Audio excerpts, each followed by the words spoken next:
Today's video is another compilation of some of the worst mountaineering tragedies we have covered on this channel. We cover everything from deadly Himalayan climbs to isolated unclimbed peaks to high altitude ski expeditions. I appreciate you all for taking the time to watch my marathon videos. Still, if you want to see each individual story as they are posted, hit that subscribe button and ring that notification bell. One more thing, viewer discretion is advised.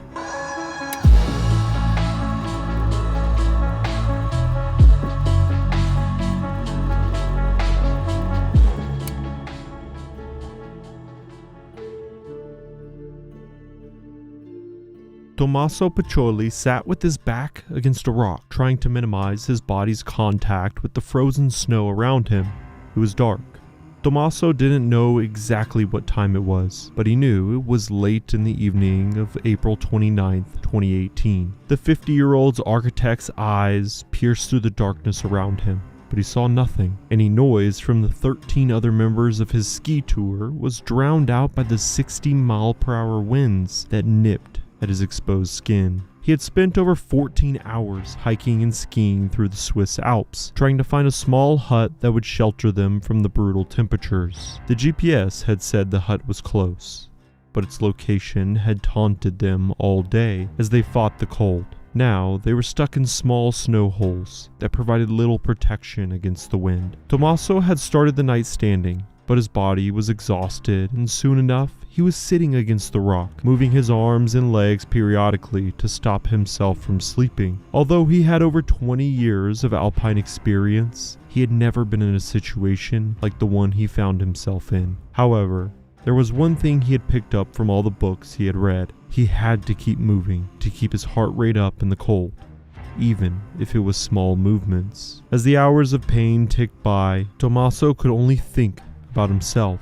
His body was frozen and the pain had ceased. His thoughts became a blur, but one question became very clear. He would think, what's the point? It's too hard.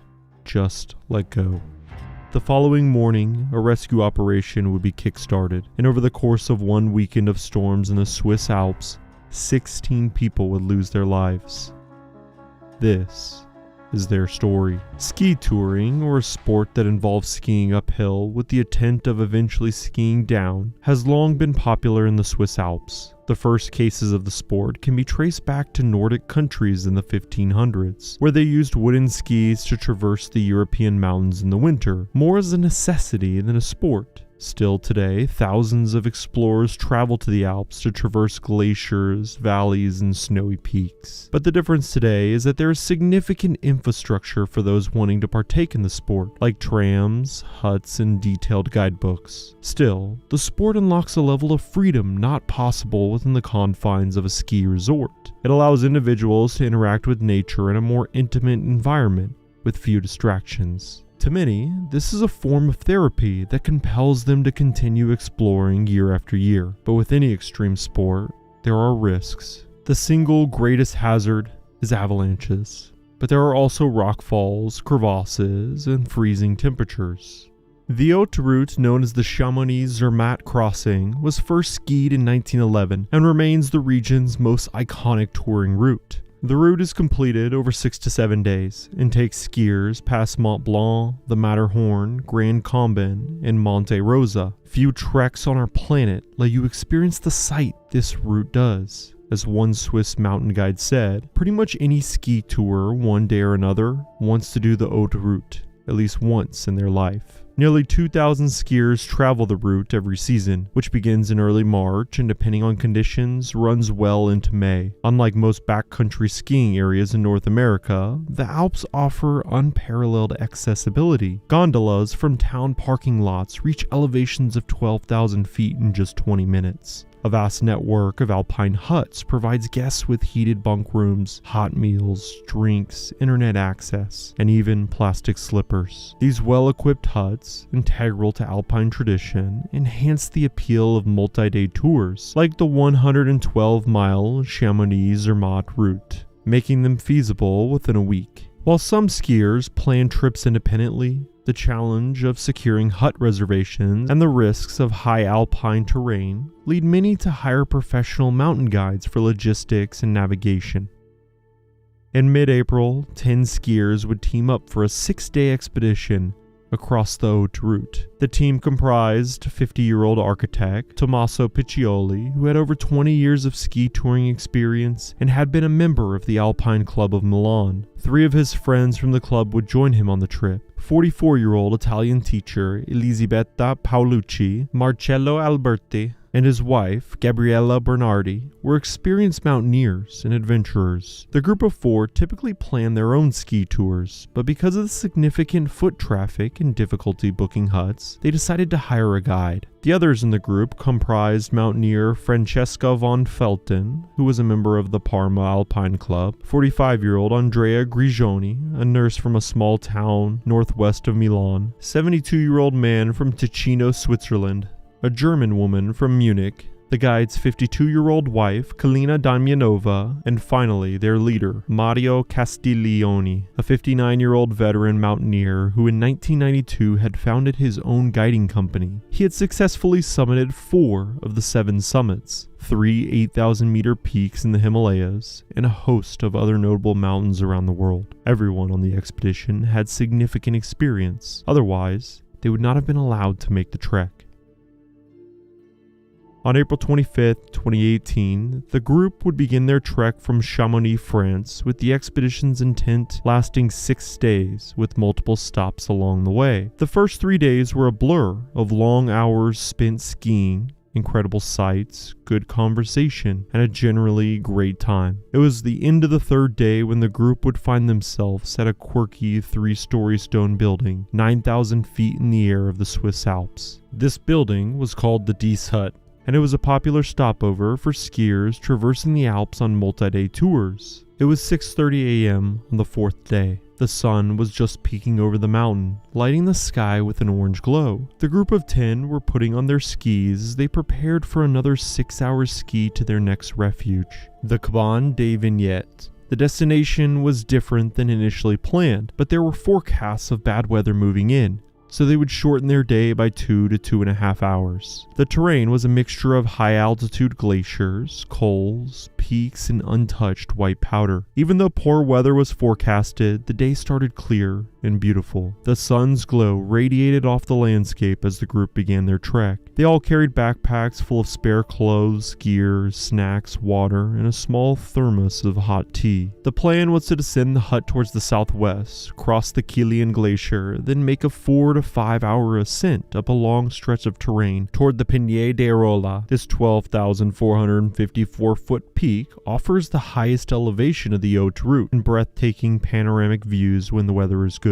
This area of the trip is when climbers are the most exposed to poor weather. From there, it's typically a 30 to 60 minute downhill ski to the Cabane des Vignettes, which sits on a stunning but exposed ridgeline at 10,357 feet. Since the skiers were starting at 6:30 a.m., they should have completed the trek by early afternoon, but it never turned out to be that simple. The most dangerous part of the route is a small area a couple thousand feet down the slope, where skiers must find a little passageway through a series of rocks. The route is marked by a large pile of stones that previous skiers put there. It's only about 12 to 15 feet wide, so it is a complex area to find in poor visibility. To make matters worse, the hut is visible to the left of the route, but if you were to take a direct line, you would head right off a steep ice cliff.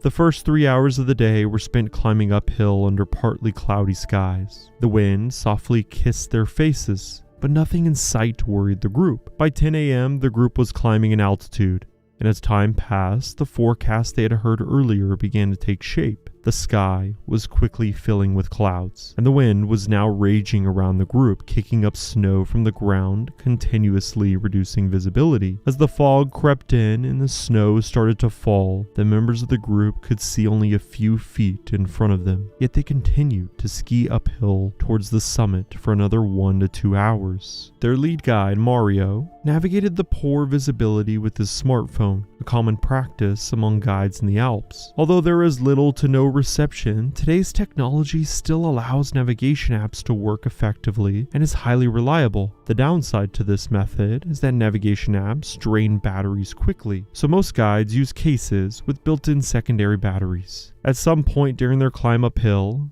Tommaso noticed that Mario was leading them all over the place. After some hesitation, he pulled out his phone, but it had stopped working because of the cold weather. Thankfully, he had a backup waterproof GPS unit. And after looking at the map, he quickly realized they were heading in the wrong direction. Tommaso would quickly show Mario, but he was shooed away, as Mario stated that he knew where to go. After a few more moments, Mario came back to Tommaso and asked to see his GPS. Even though Tommaso's GPS was working, it still had a crucial problem. It was loaded with the summer hiking version of the haute route. While the summer and winter routes are similar, they are not identical, and when reaching your destination safely is a matter of a few feet, specifics are essential. Nevertheless, it was the best option for the group, so they located the hut on the GPS and tried to recreate the path to their location. Between 11 a.m. and midday, the group would make it to the summit of the Pigne di Arola. The weather had only gotten worse when they reached the top. Because the wind was so strong, they decided not to stop for lunch, instead deciding to push forward as they wanted to escape the nightmare as fast as possible. It is usually a quick ski to the hut from this point, but due to only a few feet of visibility, the decreasing temperatures, and brutal wind, Mario would make the decision to have the group remove their skis, instead putting on crampons to hike down the mountain. This decision isn't unusual for the conditions, as a large group means lots of space between the front and back, and poor visibility can lead to individuals straying away from the rest. As they descended, in whiteout conditions, they encountered another group of 4 French ski tours, who were also having trouble navigating the weather. They decided to join the groups, bringing the total to 14. Tommaso had taken charge of leading at this point, and Mario followed closely behind him. While they walked, Mario pulled a rope from his bag and tied it around his waist, letting the end drag through the snow. He did this not to tie himself to another member, but to allow the other 12 skiers behind him to follow the path a little easier. While the group followed the winter ski route, they faced the incredible challenge of navigating in whiteout conditions, where GPS simply can't identify hidden dangers, like crevasses or steep drop-offs. The storm intensified, amplifying the already significant risks. As they carefully made their way down from the summit, wind gusts surpassed 50 miles per hour, temperatures plummeted, and snowfall grew heavier. Visibility shrank to mere feet, and attempting to follow the summer route through the deep snow sent them off course multiple times. What was meant to be a straightforward 60-minute journey evolved into a powerful test of endurance that stretched on throughout the afternoon. Just as they thought things couldn't get tougher, a thunderstorm rolled in, making the already challenging conditions even more severe. Despite battling howling winds, biting cold, and relentless snow for hours without food or water, the group felt their energy diminishing as daylight faded. Yet, they were determined to find the hut. They were convinced they were close, and it would show up in front of them at any moment. But that moment never came. Due to the snow, wind, and minimal visibility, the group could not find the stone cairn that led to the passageway downhill. Instead, they wandered the area looking for the hut, depleting their energy as the hours ticked by, until around 8 p.m. when night fell. Mario told the group they had to stop. The weather had made it nearly impossible to continue in the darkness, and as the group began to huddle, Mario pulled out his satellite phone and tried to call for help, but the battery was dead. They had no choice. They would have to spend the night exposed to the elements. The group picked a rocky outcropping as their campsite, but they made a crucial mistake. They were on the south-facing slope, and the wind was coming from the south, making it the worst possible spot to stop. Each member tried to dig snow holes to protect themselves against the elements, but the wind had blown most of the snow away. Their next step was to cover themselves in blankets they carried, but the wind tore right through that, making the thin protection almost useless. The situation was dire. The temperature was falling with the sun, and the group had very little physical and mental energy left. Tommaso and Mario would try to protect the women of the group in the tiny snow hole they were able to dig, but it wasn't large enough to shelter them from the worst of the wind. The 4 French skiers that had recently joined the group would move a few feet away from the rest of them, seeking a location to dig a shelter of their own. Eventually, the large group scattered across the terrain, making small groups of their own as they all tried to duck behind rocks or snow piles as best they could. Darkness surrounded the climbers, and they lost themselves in the howling of the wind. Everyone was nearing the point of collapse. Tommaso started the night standing, as he knew through his experience that he had to stay awake to keep his body moving. Even small movements would keep the blood pumping, but standing was too much effort as time ticked on. He would eventually find himself sitting with his back against a rock as he tried to minimize the bite of the wind on his body. The hours began to tick by in a blur, and Tommaso just continued to move his limbs in short, small movements. It was sometime late in the night that he decided to check on the 3 women he had dug the snow hole for, and he instantly noticed they were not doing well. Their bodies were freezing and they shivered against each other. Tommaso would think to himself, they were dying. And with that thought ingrained into his mind, he made his way over to Mario, suggesting to him that they find the women a better shelter. But Mario just stared back at him. His eyes were empty as he said, I can't see anything. His eyes had been damaged by the blizzard to the point that Mario was blind. And to make matters worse, he was starting to lose his mind. Tommaso made his way back to his shelter, determined to endure the challenging conditions. The temperatures had dipped below freezing, the winds were whipping at 60 miles per hour, and the snow was swirling around him. He began to question everything. Why was he here? More importantly, he thought, what's the point? It's too hard. Just let go. As he fought the cold at his lowest point, he smiled. He thought of his wife and mom. He told himself, I can't leave them. I'd love to just give in, but I can't do that to them. This realization was his lifeline. As dawn broke, the winds and the storm finally calmed. Tommaso had kept his eyes shielded from the fierce gusts, but when he opened them, the sky greeted him with a gray hue, offering better visibility. He stood up to check on his friends. To his relief, the German women were safe and alert nearby, while others were still recovering. Many people were lying face down, buried under the snow, but Tommaso thought to himself, there was hope. As he stood on the slope, he looked down across the valley, and there it was. At that moment, it felt so far, but it was sitting right there, the hut the group had spent over 14 hours the day before searching for. Tommaso didn't know what to do in the moment, so he pulled out his thermos of tea and began taking small sips. He shared it with the German women, as they had nothing to eat or drink for almost 24 hours, and they were all ready to collapse. As the trio sat there drinking tea, they saw a group of skiers in the distance below them. Tommaso immediately stood up and began shouting help over and over. The skiers would stop,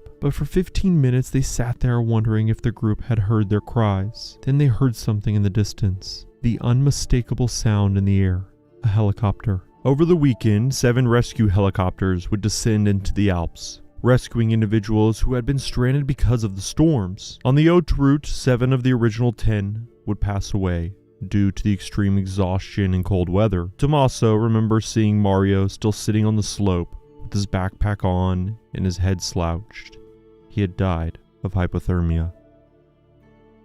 An additional 9 skiers, climbers, and mountaineers would pass away at varying locations. The most significant conflict that resulted from the accident was that while the storm was severe, it was not sudden or unexpected. The skiers, particularly Mario, knew it was coming and had adjusted their route accordingly. While other groups abandoned their expedition, the 10 original skiers continued into the storm. Additionally, it was common practice for the guide to call ahead if there was an adjustment in the route, but Mario failed to do so. So those at the Vignettes hut never expected the group of 10. There were also alternatives to the group's high route over the Pigne di Arola summit. From the Dies hut, it is possible to descend and follow a low route on the mountain's north side. Once the conditions worsened, another choice would have been to turn around. Mario's most egregious mistake was failing to have multiple navigation sources. Most guides always have some type of contingent plan in case their smartphone fails. The group also seemed to have fallen into a trap known as the expert halo. All members were experienced enough to check the weather, research the route, and generally prepare for bad conditions. But instead, they relied on Mario because he was the expert, and they were paying him as their guide. For Tommaso, this was the biggest takeaway from the tragedy. Always prepare yourself, even if you are still hiring an expert. Nobody will ever know exactly what went through the minds of those who died on the haute route. But in recent years, the decisions that were made that day led to more training with mountain guide associations across the United States and Europe. If there is any silver lining in this tragedy, that is it.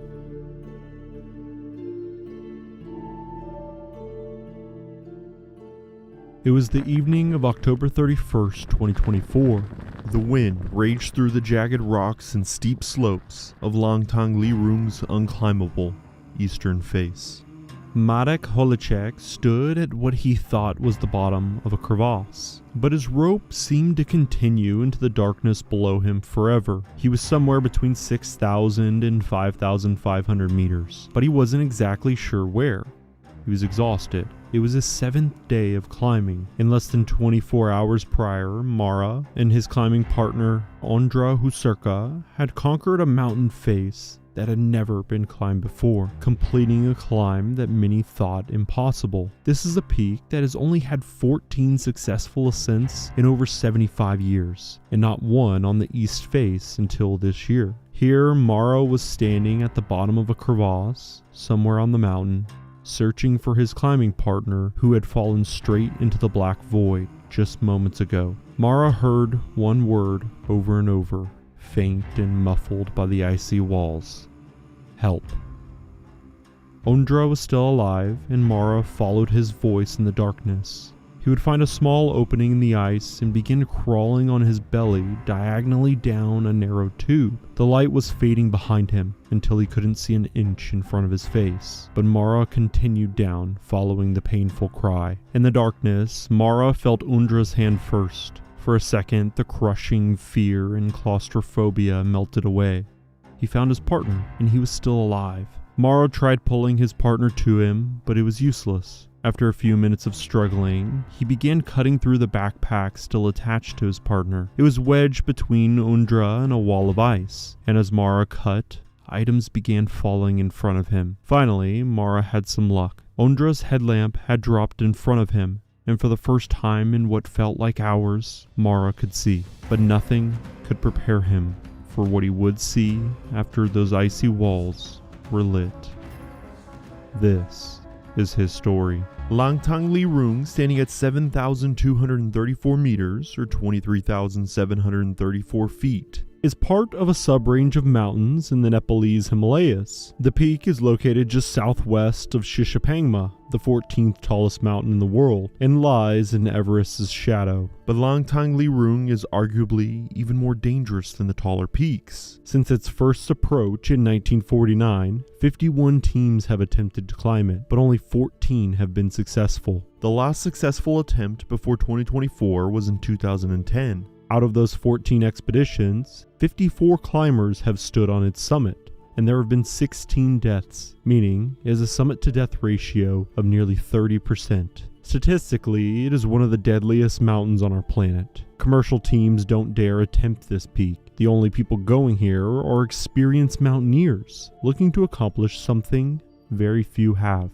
From 1949 to 1978, a half-dozen attempts were made to scale the peak, but nobody was successful. It wasn't until 1978 that the first team finally reached the top while climbing the southeast ridge. There is no easy face to scale because of the extreme temperatures, incredibly steep slopes, and consistent avalanches. Most expeditions climb via the southeast and southwest ridges, as they provide the most protection from rock falls and avalanches. There have only been a few attempts of the south face, and until 2010, none were successful. Climbers must navigate a series of snow and ice gullies, a rib, and an airy rock buttress before the steep ice air raid leads to the summit. Avalanches are a consistent threat. The heavy snow near the roof of the peak has stopped most expeditions, but in 2009, a renowned Slovenian alpinist lost his life after falling and then freezing to death on the south face. He could not descend the peak due to his injuries during the fall. Finally, in 2010, an Iranian team conquered the route. But the most dangerous and difficult approach is from the east side. The east face is steeper and more technical than any other approach. In some cases, avalanches have engulfed nearly the entire face, reaching base camp. Most of the route is almost vertical ice climbing, and there are very few flat locations where a team can set up a camp safely. Once you step out of base camp onto the east face, you are taking a risk. There are no completely safe areas. Before 2024, there were only 3 attempts on the east face, and the highest anyone had ever reached was 5,800 meters in 2017. On October 20th, 2024, 4 men were eating breakfast in the shadow of Langtang Li at 4,500 meters. They were preparing to start their climb of the east face from base camp. The group comprised Ondra Huserka, Ondra Merklovsky, Pavel Hodak, and Marek Holicek, or Mara. Mara and Ondra Merklovsky had spent years climbing together, so they were familiar with each other's styles. The plan was for both Ondras and Mara to climb the east face, while Pavel stayed at base camp as a liaison to the rest of the world and to support the other 3. Acclimatization to different altitudes is one of the most important survival factors when climbing a mountain. Depending on the height, this usually means spending anywhere from a few hours to several days at various camps, allowing the body to adjust to the higher altitudes and lower oxygen levels. Since Langtang Li was so dangerous, the team decided to go to Nepal nearly a month earlier than their expedition start date. This was so they could acclimatize on a nearby peak, Nyakonga, which would adequately prepare them for the actual expedition, while significantly decreasing the time they needed to spend on the more dangerous peak. The actual base camp is located in scenery straight out of a movie.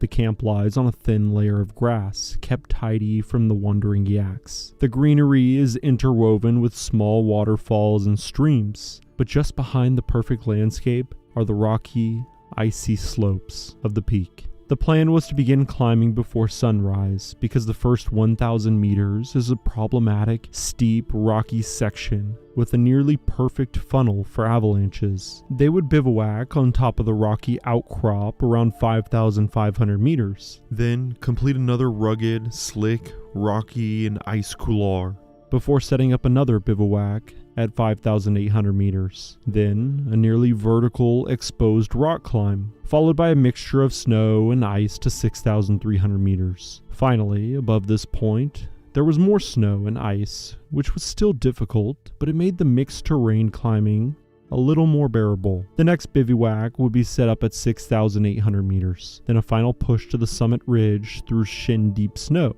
Finally, the last bivouac would be placed at 7,100 meters, where the final summit push would occur. Although this was their rough plan, most of the route had never been climbed, so the 3 climbers knew they had to be flexible, as their plans could change instantly. For example, they might reach a bivouac location, but there would not be sufficient space. They prepared themselves for all scenarios, but you can only prepare so much. When the 3 climbers started their expedition on October 20th, things went wrong. The sun's red glow reflected off the snow and ice, and with it came a warm breeze. This shift in weather brought changes to the mountain almost instantly. As the 3 men climbed, they could hear the cracking ice and falling rocks above them, and by 10 a.m. they were taking cover under a small rock overhang. As they took shelter from the falling debris above, clouds started to make their way in from below, making it impossible for the trio to retreat. They were stuck only hours after beginning their expedition.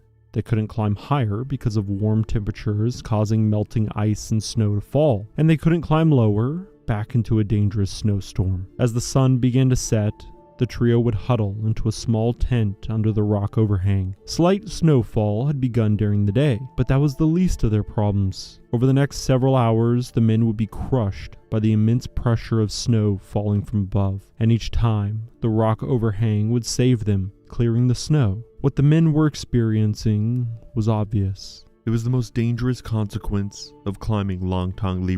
Unrelenting avalanches. The following day, the weather had improved enough for the trio to rappel back to base camp, but the events of that short climb would cause the younger of the Ondras to approach Mara and tell him that he would not go for a second attempt. Mara could not help but feel respect for him, knowing that the decision was difficult and that the young climber had many expeditions still in front of him. But Mara was getting older, and he wanted this climb. He looked at the other Ondra and asked if he still wanted to continue, to which he stated, "I'm going on," with a smile. The next 4 days were spent waiting for the weather to improve. On October 25th, they would get their opening. Mara and Ondra would once again set out on the east face. this time earlier than before. The only light bounced off the rocks before them, radiating from their headlamps. They climbed with renewed ferocity, aimed to complete the dangerous avalanche funnel as quickly as possible. However, climbing the nearly vertical ice wall was challenging. The duo made painstakingly slow progress. A few hours in, Mara, climbing behind Ondra, was already starting to feel the effects of the climb. His breathing had become heavy in the darkness as he stayed close behind his partner, but the mountain would fight back. Mara heard the most dreaded word yelled down at him: avalanche. Mara immediately gripped his ice axe as tightly as possible, and with every ounce of strength he drove it into the icy wall, attempting to stabilize himself. Then he lowered his head and pushed his body as close to the wall as possible. Time seemed to drag on. Mara just sat there, preparing for the inevitability of Langtang-li-Rung. Then it all happened at once. A mass of white darkness surrounded him, and he felt the pressure nearly crushing his body. His shoulders, head, and hands all ached. It only lasted a few moments, then the pressure was gone. Mara let out a massive sigh of relief as he realized he had been holding his breath the entire time. He quickly called up to Ondra and then began climbing again. What else was there to do besides climb? As the sun set in the sky, Ondra and Mara, only feet away from their bivouac site, would trigger another avalanche. This time, they weren't in the path of the falling snow, but it was a stark reminder of what had occurred earlier that day. The following 48 hours were spent slowly making their way up technical rock and ice faces. As the duo progressed, they constantly made subtle decisions on the route up the east face. When the mountain presented a safer opportunity from the avalanches, the duo would take it, but this made their progress slow. They climbed 300 meters on the 26th before setting up another bivouac and another 500 meters on the 27th. But the real challenges would begin on the 4th day of climbing. On the morning of October 28th, Mara and Ondra woke up early in their tent on a small hill between two rocks. Both men thought it was a miracle the tent had made it through the night, but they had chosen the best location for it the night before. That doesn't mean it was a good one. As the duo began climbing, the fatigue from the previous 3 days was setting in. They were exhausted, yet they pushed on. The following 12 hours would come with their own challenges, in particular, finding a place to bivouac for the night. But as the hours progressed,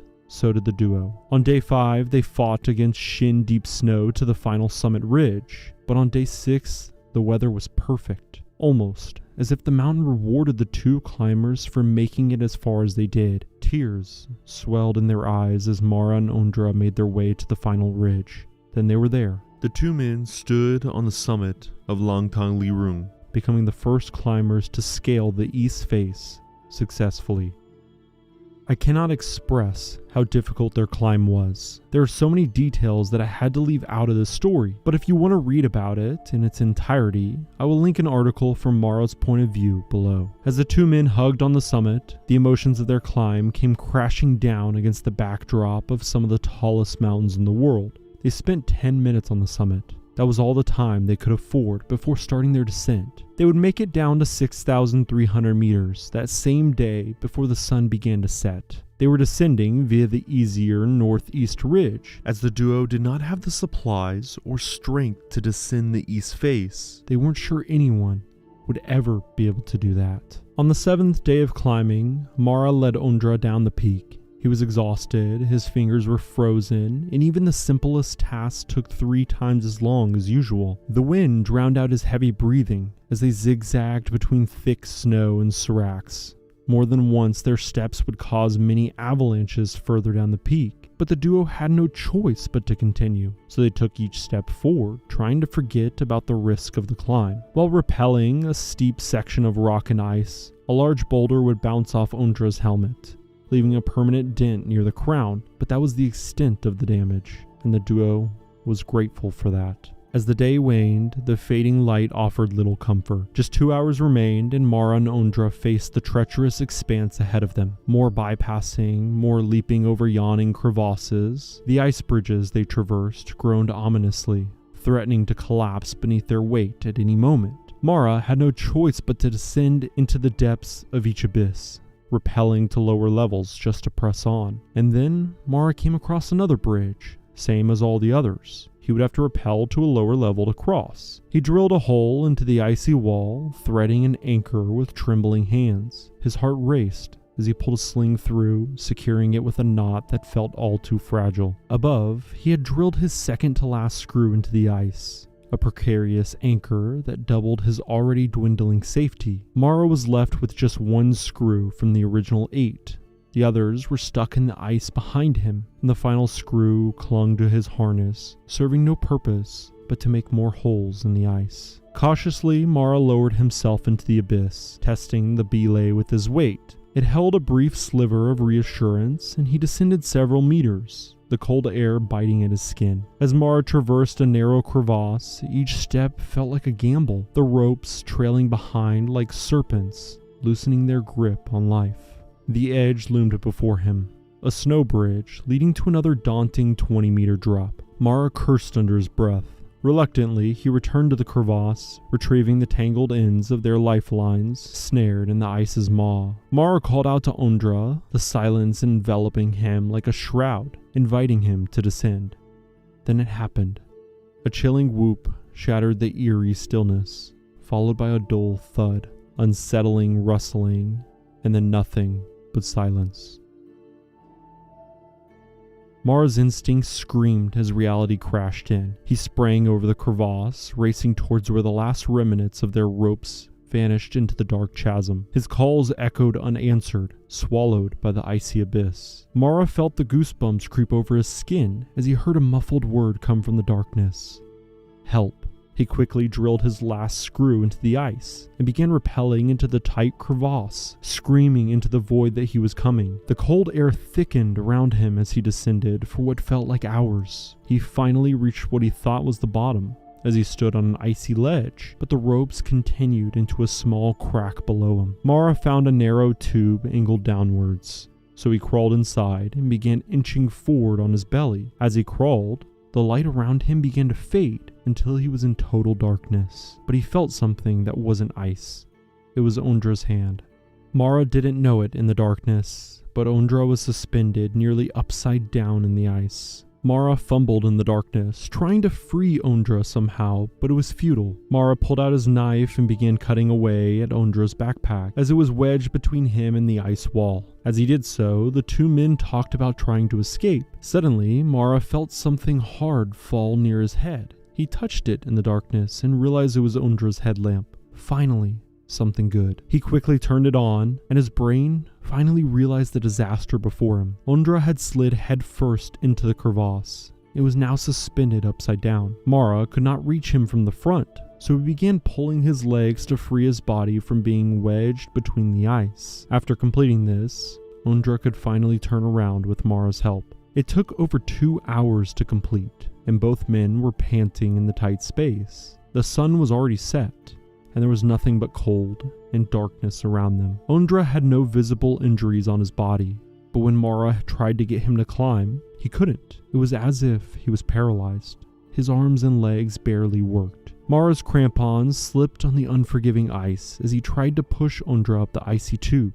He needed help, and Ondra had to use his ice axes, which he just couldn't do. The ice around them was pure, and even with the right equipment, it was like trying to climb on a sheet of glass. Their crampons and ice axes gave them little support, so even small movements took extreme effort. As Mara pushed, it began to dawn on him. He asked Ondra if he could feel his legs, to which he heard the same mumbled remarks about getting him out. Mara realized that Ondra must have suffered some form of head injury. His responses were all the same, and he had little to no movement in his body. His face was bruised from the fall. There was nothing Mara could do. Shivering from the cold and exhaustion, Mara began preparing Ondra for the night. He wrapped him in a sleeping bag on the ground. Mara had left all his supplies on top of the crevasse as he rushed into the icy tunnel, so he was left with what Ondra was carrying. After wrapping him in the bag, Mara took off one of his feathery coats and put that on Ondra as well. But before Mara could finish, Ondra's breath began to weaken. Mara wrapped his arms around him, shaking him and crying out to him, but there was only silence, and soon, only one breath could be heard in the tunnel. Mara doesn't remember how long he sat there with his friend in his arms. It could have been minutes or hours, but eventually his brain sent a shock of self-preservation. Mara would put down his partner and begin making his way out of the tunnel, but the ropes above him were frozen, and his crampons would not stick into the ice. As his headlamp began blinking, letting him know the battery was low, he started climbing up the crevasse using the chimney technique, praying the walls wouldn't become wide enough to where he would be unsuccessful. As he climbed, fear left his body. He had a purpose, which led him out of hell. After Mara reached the top, he threw things out of his frozen backpack. Shivering, he removed his crampons and jumped into his sleeping bag, his boots still on. Then he covered himself with his tent. His body was frozen and exhausted. Mara had kept one item, a small cooking pot so that he could melt snow. After he had a hot drink, he sent 2 SMS messages, one to Pavel in base camp and another to home. An accident happened. Ondra fell into a crevasse on the descent. He is dead. I couldn't help him anymore. I'm so sorry. I'll try to get down tomorrow. My battery is running low, so don't be alarmed if you don't hear from me tomorrow. Mara descended the peak the following day, crossing crevasses and glaciers that no human had ever stood on. It took him hours, and as he descended, he began to hear what sounded like a helicopter, then drones above him. It was clear to him that Pavel had kick-started rescue operations. At 4 p.m., Mara finally completed the last avalanche chute, and the terrain began to change. The ice and rock were gone, and he was standing on grass for the first time in 8 days. As he entered base camp, he found it empty, but he still grabbed a beer, a Coke, and some dried meat. As the darkness surrounded him, he put on tennis shoes and descended from base camp. After a half hour of walking, he suddenly saw a silhouette around the corner. It was Pavel. The 2 men embraced each other, and Mara could finally let his emotions go. The media frenzy was swift, and Mara would receive mixed emotions from those around him. In his own words, he stated, "The only thing that really saddened me were the expressions of hostility from those people from whom I would have expected more understanding and support, including the opportunity to mutually share the pain over the loss." Once Mara was safe, rescue operations would begin to retrieve Ondra's body. Mara told the rescuers that he did not think it was a good idea because the location was extremely dangerous. He thought it was best to leave Ondra in his resting place rather than risk more lives. Even so, the rescue would take place. The first day yielded no results, but with the help of Mara reviewing video footage, the team was able to recover Ondra's body the following day. What Mara and Ondra accomplished on Langtang-Lirung was nothing short of extraordinary. Their climb may have been one of the most difficult of all time. Certainly, in 2024, 2 men climbed what many thought was an unclimbable route because it gave them joy. It was a climb of free choice, and they were aware of the potential risks. But that doesn't make Ondra's story any less devastating. Because they conquered the route, Mara, following tradition, would give it a name. He called the new route on Langtang-Lirung Ondra's Star.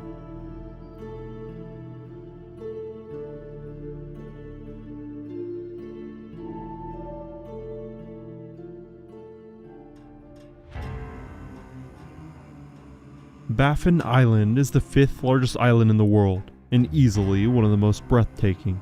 Like many islands, it's incredibly remote, sitting thousands of kilometers away from major roads or large towns. Located just north of mainland Canada, its eastern coastline is lined with massive cliffs that tower over 1,000 meters above the Arctic Ocean, which stays frozen solid for more than half the year. About halfway along this rugged east coast lies the iconic Arctic fjord, Sam Ford. Known for its awe-inspiring granite cliffs, which are one of the tallest in the world. It was here, in June 1995, that 2 American climbers, Paul Gagner and Rick Lovelace, set their sights on the south face of a 1,200-meter vertical monolith known as the Walker Citadel. On June 17th, after enduring 10 exhausting hours, traveling deep into the fjord, Paul and Rick finally arrived. What lay before them was everything they'd hoped for, a colossal wall of ice and rock, surrounded by surreal Arctic beauty. They felt a surge of excitement, but amidst this frozen wilderness, something caught their attention, and it wasn't good.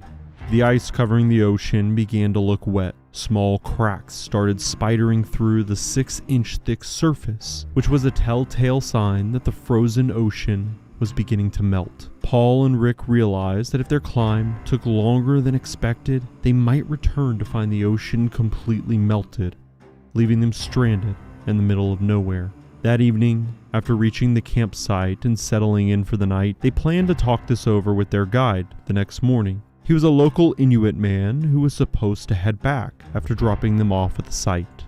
The next morning, though, they woke to the sounds of a snowmobile. Stepping out of their tents, they saw their guide speeding away in the distance, already on his way back. Paul and Rick couldn't ask him what to do if the ocean melts. The American climbers began their journey from the Inuit settlement, located about 100 kilometers from their campsite. They had packed enough food to last around 2 weeks. The plan was to spend that time climbing the wall, establishing a new route, and then heading back to base camp within that window. Afterward, they used the remaining days before their flight home to hike back to civilization. But there was one thing they hadn't properly factored in: the unforgiving unpredictability of the Arctic. What began as a 2-week climb spiraled into a nearly 2-month ordeal. With the ocean melting and no way to escape, Paul and Rick were stranded in one of the most inhospitable places on Earth. As their supplies ran dry, the final 10 days were spent surviving on nothing but water, clinging to the hope that someone or something might rescue them before it was too late. This is their story. Paul and Rick were among the first few climbers to travel to Sam Ford Fjord. The area, now a popular climbing destination, was pretty much untouched by outsiders before 1995. Back then, even the best climbers couldn't fully account for the Arctic's unpredictable conditions. So whenever a climbing party did make it out there for an expedition, they'd stop by Clyde River, which was about 100 kilometers away, to get a heads up from the local Inuits about what they were walking into. Paul and Rick arrived at Clyde River via a flight. This was only their 3rd expedition as a team, but they had known each other for years. After landing, they connected with a local Inuit guide named Joshua. He helped them make some basic preparations and then loaded up his snowmobile to take them to their campsite opposite the wall they intended to climb, the massive Walker Citadel. Joshua's job was to drop them off and return in 2 weeks. While he was gone, Paul and Rick were supposed to tackle the wall alone, set their route, and then head back to camp. But instead of catching a ride like they did when they first arrived, Paul and Rick had decided to hike back to the Inuit settlement they'd flown in from. There was an old hiking trail across the frozen ocean that they could follow, making it an easy route to the settlement. It added a bit more work to the trip, but the adventure was exactly what they were looking for. The downside, though, was that their journey back was a 100-kilometer hike, and they were hauling around 90 kilograms of climbing gear they wouldn't need for the rest of the trek. So rather than drag it all on back, they planned to leave it at their camp, and Joshua would swing by later with his snowmobile to grab it. It all sounded simple enough, except it wasn't. There was a long list of things that could go wrong at any point. For starters, it was mid-June, and the Arctic summer had kicked in. This meant 24 hours of sunlight constantly shining on the snow. This is what's known as the midnight sun, or a polar day phenomenon. Basically, with the North Pole directly under the sun, even though the Earth's rotating, the sun never sets during the whole season. So instead of a regular 12-hour day, it becomes a 24-hour day that stretches on for several months. As they continued on their way, the group noticed the Arctic Ocean along their snowmobile route was starting to melt. It was only a matter of time before the ice fully melted into frigid, impassable waters. Normally, this wouldn't be a deal breaker since the settlement wasn't too far by vehicle and they could call for help. But because their resources were limited, they didn't have satellite phones, and by the time they even brought it up, Joshua had already left. To make matters worse, being so close to the North Pole messed with their compass, and GPS technology wasn't available back then. In other words, all it would take was one misstep for this grand Arctic adventure to spiral into a nightmare. Still, Paul and Rick kept their spirits high. At their camp, they spent a couple of days waiting and using binoculars to scope out the 1,200-meter Walker Citadel. The wall was about 1.5 kilometers hike from their campsite, and since the gear was too heavy to carry all at once, it took them nearly a week to haul everything to their first stop, about 300 meters up the wall. During that time, they kept making trips back and forth, carrying the load in smaller batches. But every time they crossed the ocean surface between their camp and the wall, the water on the ice seemed to rise a little more. The melting was happening faster than they expected. On top of that, since it was the ocean surface, the tides were constantly shifting the ice, and big cracks were starting to appear, speeding up the process even more. Paul even took a picture of a massive split in the ice caused by a high tide right next to the wall. After what felt like an endless haul, they finally got all their gear to the first camp and set up the ropes. From there, the real climb began. They'd scale the wall to their next stop, establish a pitch, and then make multiple trips up and down to carry the gear to the new spot. It was a rinse and repeat process, and by the end of the route, they needed to establish a total of 26 pitches. For now, the weather was holding up, but the cold was brutal. Even with the sun beating down 24/7, the freezing temperatures cut straight through them. While one of them led the way, manually drilling bolts into the ceramic wall, the other would belay behind, standing practically motionless in the bitter cold for hours until it was time to move forward. To keep from freezing, they'd move around in the cramped space, stomping and swinging their arms to generate a little body heat. By the time they reached the halfway point, they'd already been on the route for 10 days. And according to their original plan, they'd only have 4 days worth of proper food left. But then, conditions went from bad to worse. Heavy rainstorms and hurricane-force winds came howling off the ocean, making life on the wall even more brutal. Paul and Rick had to start taking more frequent breaks just to stay sane. Every other day was a storm day, and sometimes the bad weather would stretch out for 2 days in a row. When the winds were at their worst, they'd retreat to their titanium A5 portaledge, which was wrapped in a black rainfly for a little extra protection from the relentless wind and sunlight. But on those stormy days, they'd be stuck in that cramped space for 48 to 72 hours straight, with the ledge swinging and jolting like a malfunctioning elevator, despite the weight of 2 people inside. 20 days of this madness passed, and they were already far behind schedule. It had been over a week since they started half rationing their food, which left them hungry pretty much all the time. To make things worse, every time they got out to climb, they couldn't ignore what was happening below. The ice was melting away, more and more each day. They talked about how they'd managed the descent several times, but no solid plan ever came to mind. Eventually, they decided to keep pushing for the summit and worry about the trip back once they got there.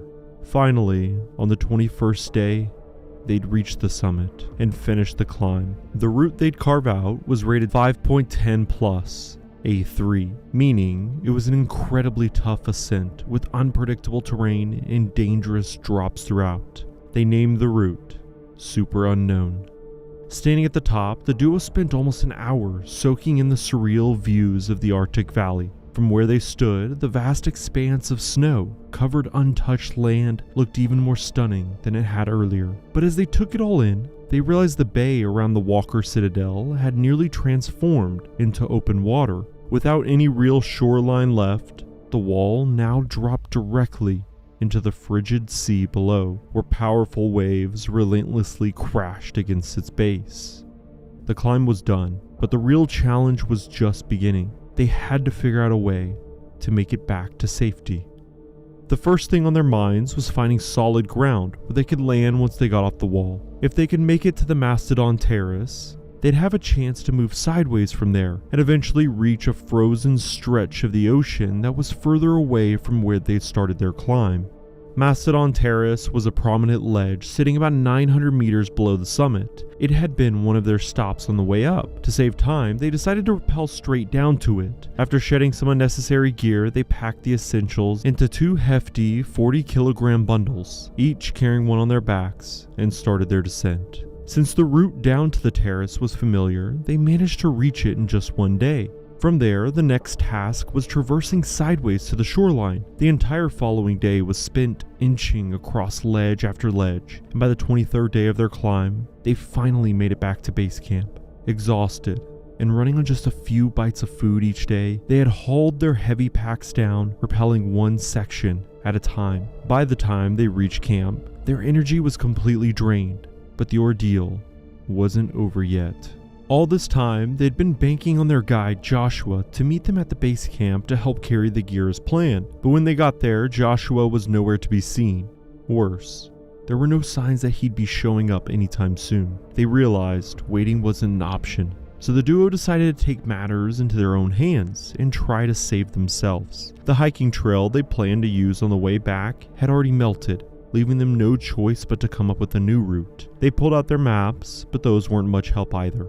After some thinking, they figured out a bypass route to the west. This detour would lead them away from the frozen ocean bay, forcing them to trek hundreds of meters across an abandoned glacier, then over a river, and finally through a series of desolate valleys to reach the Clyde River where they had started. The problem was that it was a grueling 250-kilometer hike through completely uncharted territory, areas untouched by human hands. Not only was it more than double the original 100-kilometer trek, but it was also far more dangerous. And with their energy levels depleting by the second, even thinking about such a journey was overwhelming. Still, they didn't have a choice. For protection against polar bears, they had a pistol loaded with bear slugs, which they also planned to use for hunting along the way. But because of the slug size, it wasn't suitable for smaller animals. On top of that, they had no proper ropes, no reliable navigation, and no crampons to handle the glacier. It was the kind of decision that could easily turn into a suicide attempt.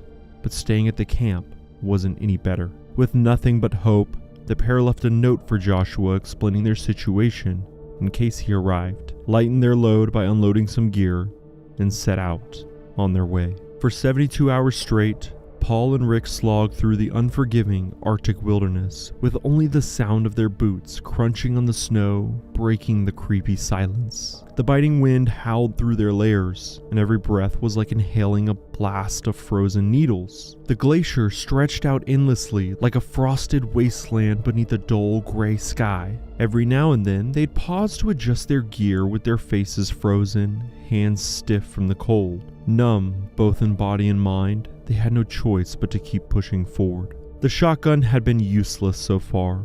There was nothing to hunt. Hunger started to bite hard, and their half rations were running low, with only a few days' worth left. By the third day of endless, fruitless travel, they realized it was all leading nowhere. No sign of life, no sense of direction, just the same barren expanse stretched out in every direction. Eventually, Paul and Rick decided to stop and head back. They assumed that by the time they returned, their guide Joshua would have picked up their gear and the note they left with it. Since they had written down which direction they were heading, there was a chance he was already on his way to find them. They hoped they crossed paths on their way back, but as they trudged through the snow-covered glacier, all they saw was the haunting expanse of white stretching on forever. The sun never set, the light falling over the snowy landscape never changed, but the cold seemed to get worse with every step. Time lost its meaning as the hours dragged on with no shift in the scene and no end in sight. 3 more days passed with their bodies breaking under the weight of heavy backpacks on a diet of a couple hundred calories. But they didn't see Joshua, nor did they find anything to eat. Eventually, the duo made it back to the campsite, only to find their gear untouched. Joshua still hadn't arrived, and the more disturbing realization was that after 6 fruitless days of trying to escape, they were back at square one. Worse still, they were completely exhausted, and the food supply was now alarmingly low. Paul and Rick tore through their gear, searching for anything they could salvage to eat. After going through every pocket and pouch, they could only scrap together 4 packs of ramen noodles and a few small snacks. While they were hungry enough to eat it all at once, they had to make it last. No one knew how long they'd be stuck there. The ocean bay had melted, leaving only a couple of large chunks of ice floating around. They figured Joshua would be there any moment to pick them up. With nothing else to do, they decided to search the area for food. Armed with a fish hook, they spent hours trying to catch something, but all they managed to get from the icy waters was a spiny fish with almost nothing edible on its bones. They tossed it back. Then Rick spotted a quail egg hidden in a tuft of grass. They picked it up and cooked it with their ramen. It felt like a feast. The remaining packets kept them going for 5 more days, and then they were officially out of food. They had started the trip on June 17th, and by early July, they were supposed to be back at the Clyde River settlement, but on July 9th, They were still finishing the last part of their wall. Now, it was August 1st, and they were stranded in the camp with no food, just a freshwater stream about 12 meters behind their tent, which was their only lifeline for the next couple of weeks. But as it turned out, it ended up being more of a trouble than a help. As the days passed without food, they started getting delirious and lightheaded. To make things worse, the stream's pitch would constantly change due to the wind, making it sound like a motorboat engine. Paul and Rick would get out of their tents again and again, thinking help had arrived, only to realize it was just their hallucinations playing tricks on them. Then one day, the weather turned bad, and the rain came down so hard that they had to relocate their entire camp, supplies and all, to a new spot. Desperation was starting to set in. The big question was, why hadn't anyone reached them yet? They'd missed their flights home, and Paul thought his parents must have called to check on him. Still, there was no one in sight who could come to their rescue. Day after day passed, and Paul and Rick's condition only worsened. They had completely lost the feeling of hunger, and with nothing in their systems, they couldn't even properly go to the bathroom. Most of the time they were asleep, drained of energy, and when they did wake, they could barely manage to exchange a few words. By then, they had accepted whatever fate had in store for them. Maybe this is how it would end. Slowly, breath by breath. Malnourished, weak, nauseated, hallucinating, and clinging to dreams of a miracle. All while stranded in the middle of nowhere. Another 10 days dragged on. What was meant to be a 2-week trip was now creeping up on 2 months. The past week and a half had been completely without food. They'd been getting by on almost nothing for over 15 days. It felt like death was just another week away, getting closer with every painful second. But then the miracle they had been praying for finally happened. On August 11th, 1995, they heard the sound of a boat in the distance. At first, they thought it might just be another cruel hallucination, but despite their doubts, they had to check. Unzipping the tent door, they were hit with a rush of hope. Down by the water, a boat was coming toward them, carrying 3 Inuit hunters. The sight was enough to send a surge of energy through their exhausted bodies. They jumped up, shouting for help. The hunters saw them, and within minutes they were there, pulling them to safety.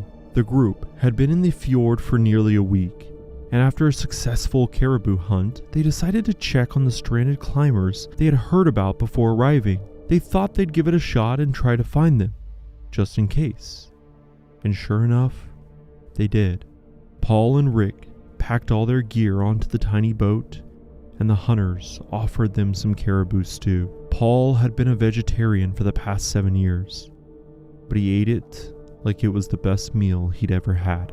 Once they got back, they confronted Joshua about why he didn't come to pick up the gear. He said the mouth of the fjord was blocked with ice, and there was no way he could get there by boat. The funny thing was, the hunters had passed through the same route successfully around the same time he was supposed to come. It's still a mystery why he didn't try harder or check again to see if the route was clear later. Paul and Rick were the first climbers to establish the route super unknown on Walker Citadel, and were also the last ones to get stranded there in such a devastating way. Since then, the giant ice wall has become a popular climbing destination, with many expeditions coming and going. Every season, big wall climbers, base jumpers, couloir skiers, and other adventurers head there. Some succeed, some don't. A couple of jumpers have even lost their lives attempting it, but no one has ever come back alive after such an extreme and unimaginable ordeal. Paul says their success came down to their positive attitude throughout the whole situation. They never yelled at each other or let frustration take over. Instead, they focused on solving problems and waiting for fate to play its part. In the end, they walked away from a situation no one in their right mind would ever willingly walk into.